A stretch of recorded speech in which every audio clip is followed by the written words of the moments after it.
حضرت خالد بن ولید رضی اللہ تعالیٰ عنہ کا نام سنتے ہی ایک عظیم سپہ سالار کا تصور دماغ میں آتا ہے جو ہر جنگ میں فتح حاصل کرتا تھا، لیکن ان کا اصل مقام صرف ایک سپہ سالار کا نہیں بلکہ ایک ایسے شخص کا ہے جو دنیا کی دولت اور طاقت کا مالک ہونے کے باوجود سب کچھ اللہ کے راستے میں قربان کرنے والا تھا۔ ان کا خاندان قریش کے سب سے امیر اور طاقتور گھرانوں میں شمار ہوتا تھا اور ان کے والد ولید بن مغیرہ اپنے دور کے سب سے بڑے دولت مند اور طاقتور لوگوں میں سے ایک تھے۔ ولید بن مغیرہ صرف قریش کا ایک عام سردار نہیں تھا بلکہ مکہ کا سب سے امیر اور طاقتور شخص مانا جاتا تھا۔ عرب کے لوگ اس کی دولت کا اتنا ذکر کرتے تھے کہ کہتے تھے اگر قریش کی ساری دولت ایک طرف رکھ دی جائے اور صرف ولید بن مغیرہ کی دولت ایک طرف تو پھر بھی اس کی دولت زیادہ نکلے گی۔ اس کا محل، اس کے گھوڑے اور اس کے لباس تک باقی لوگوں سے فرق ہوتے تھے۔ جب وہ کسی محفل میں جاتا تو سب اس کی عزت کرتے تھے۔ اس کے پاس صرف مال نہیں تھا بلکہ سیاست اور حکومت کا تجربہ بھی تھا۔ اسی وجہ سے قریش کے فیصلے لینے میں اس کا سب سے بڑا کردار ہوتا تھا۔ مکہ کا یہ امیر ترین شخص ایک ایسے لڑکے کا باپ تھا جو آگے چل کر اسلام کا سب سے عظیم سپہ سالار بنا،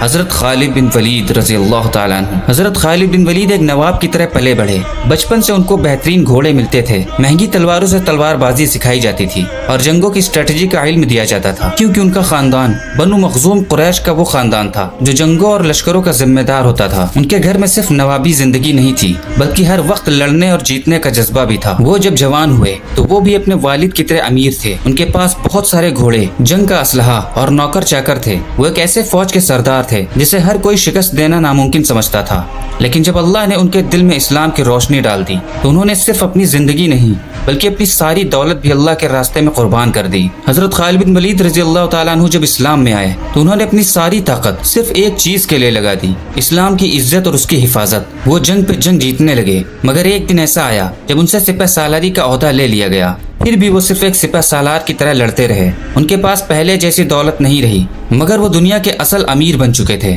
وہ اللہ کی رضا حاصل کر چکے تھے۔ جب ان کا انتقال ہوا تو ان کے گھر میں صرف ایک تلوار، ایک ڈھال اور ایک گھوڑا تھا۔ حضرت خالد بن ولید رضی اللہ تعالیٰ عنہ کی کہانی صرف ایک جنگجو کی نہیں بلکہ ایک اصل امیر کی کہانی ہے۔ وہ دنیا کا مال چھوڑ کر وہی چیز لے گئے جو اصل دولت ہے، اللہ کا پیار، اسلام کی عزت اور ایک ایسی شہادت کی تمنا جو ہر مومن کا خواب ہوتی ہے۔